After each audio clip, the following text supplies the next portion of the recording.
Good morning. I'm here with John Dempsey of Dempsey Partners. At last year's RIMS, we spoke to some of your colleagues about the Japanese earthquake, tsunami, and nuclear disasters and how it related to risk management and supply chain issues. Now, a year later, are we better prepared? And did companies take away anything from that mega disaster? Good morning. Yes, I do think companies took away a number of things from those disasters, the Thailand disaster and Japan. The companies that operate in the global supply chain didn't really have a sense of the risks that they had taken upon by expanding and making their supply chains more complex.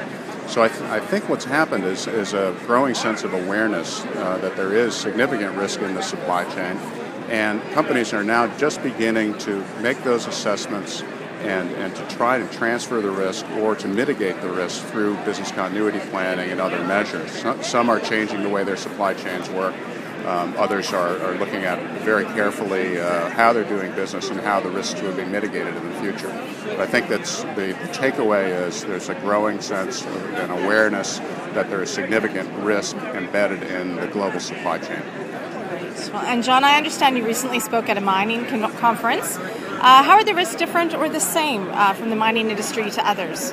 Well, there are both similarities and differences.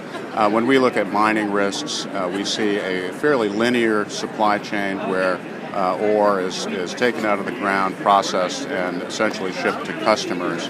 Sometimes there's a step or two in between, but that's the basic supply chain.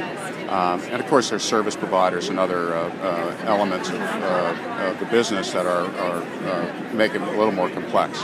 But as compared to other industries like technology or automotive, where there could be hundreds or even thousands of discrete suppliers in the supply chain, becomes much more complex.